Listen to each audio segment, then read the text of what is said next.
பொன்னி சாமி கும்பிட்டுட்டு இருக்காங்க. அப்ப சந்திரசேகர் வராரு. வந்த உடனே, "என்னம்மா சாமியெல்லாம் கும்பிட்டு முடிச்சிட்டியா?" அப்படின்னு சொல்லிட்டு கேட்குறாரு. கும்பிட்டேன் மாமா.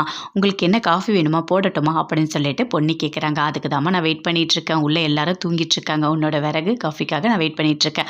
அப்படின்னு சந்திரசேகர் சொல்றாரு. "மாமா 5 நிமிஷம் நான் போட்டுறேன்." அப்படின்னு சொல்லிட்டு பேசிட்டு இருக்காங்க. இது எல்லாமே உஷா மேல இருந்து கேட்டுட்டு இருக்காங்க. "என்ன காஃபி போட போறியா நீ? இரு என்ன பண்ற பார்." அப்படின்னு சொல்லிட்டு ப்ரஷ் பண்ணிக்கிட்டே அப்படியே வராங்க. வந்துட்டு தண்ணியை ஃபுல்லா விறகுல ஊத்திட்டாங்க. "இனிமே நீ எப்படி சமைக்க போறேன்னு நான் பார்க்குறேன் இரு." அப்படின்னு சொல்லிட்டு போயிட்டாங்க. அங்கேருந்து பொன்னி விறகு எடுக்க பார்த்தா விறகு ஃபுல்லாக ஈரமாக இருக்குது. என்ன இவ்வளோ ஈரமாக இருக்குது அப்படின்னு சொல்லிட்டு பார்த்துட்ருக்காங்க. அதுக்குள்ளே சந்திரசேகர் வராரு. "என்னம்மா இது இவ்வளோ தண்ணி ஊற்றுன மாதிரி ஈரமாக இருக்குது?" அப்படின்னு சொல்லிட்டு கேட்குறாரு. "ஆமாம்மாம்மா, நான் யார் தண்ணி ஊற்றுனாங்கன்னு தெரியல." அப்படின்னு சொல்லிட்டு பொன்னி சொல்லிட்டு இருக்காங்க. இதெல்லாம் காரணமே அந்த உஷாவாக தான் இருக்கும். "உஷா இங்கே வா, பவானி இங்கே வா." அப்படின்னு சொல்லிட்டு கூப்பிடுறாரு.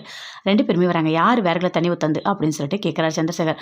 "மாமா விறகெல்லாம் தண்ணி ஊற்றல. நல்லா பனியில் நனைஞ்சிருக்கு. அதை பார்த்தா பனியில் நனைஞ்ச மாதிரி இருக்கா, தண்ணி ஊற்றுன மாதிரி இருக்குது." அப்படின்னு பேசிகிட்டு இருக்காரு. அதுக்குள்ளே சக்தி வந்துடுறாரு. "ஆமாம், அது பனியில் நனைச்ச மாதிரி இல்லையே, தண்ணி ஊற்றுன மாதிரி தான் இருக்குது." அப்படின்னு சொல்லிட்டு சக்தி சொல்கிறாரு. "எல்லாம் இந்த உஷாவோட வேலையாக தான் இருக்கும்." அப்படின்னு சொல்லிட்டு சந்திரசேகர் கோவப்படுறாரு. "இல்லை நான்லாம் எதுவுமே பண்ணலை." அப்படின்னு பேசிகிட்டே இருக்காங்க. அதுக்குள்ளே அவங்க அம்மாவும் வந்துடுறாங்க. ஜெயா வந்தவொடனே கேட்குறாங்க, "என்ன நடந்தது?" அப்படின்னு சொல்லிட்டு. "இல்லை விறகுல தண்ணி ஊற்றிட்டாங்க. இப்போ எப்படி பொன்னி சமைப்பானே தெரியல.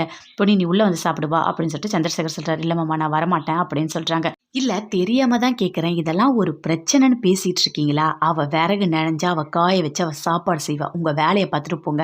அவங்கவுங்க வேலையை பார்த்துட்டு போங்க." அப்படின்னு சொல்லிட்டு ஜெயா பயங்கர கோவமாக சொல்கிறாங்க. "ஆமாம் ஆமாம், நீ விறக பொறுமையாக காய வச்சு பொறுமையாக சரியா? நான் எங்களால் ஒன்றும் பண்ண முடியாது." அப்படின்னு சொல்லிட்டு உஷா அங்கேருந்து ரொம்ப திமிராக பேசிட்டு போகிறாங்க. பவானி சொல்கிறாங்க, "இனிமேல் விறக கொஞ்சம் ஜாக்கிரதையாக வச்சுக்கோ பாரு, எப்படி தண்ணியாக இருக்குது." அப்படின்னு சொல்கிறாங்க. அவங்களும் அங்கேருந்து போகிறாங்க. "இப்போ என்னம்மா பண்ண போகிறேன்? நான் உடனே சாப்பாடு ஆர்டர் பண்ணட்டுமா?" அப்படின்னு சொல்லிட்டு சக்தியும் கேட்குறாரு. "இல்லை இல்லை வேண்டாம், நான் சமைச்சே சாப்பிடுவேன்." "எப்படி சமைப்ப? ஈரமாக இருக்கு விறகு, எப்படி உன்னால் முடியும்?" அப்படின்னு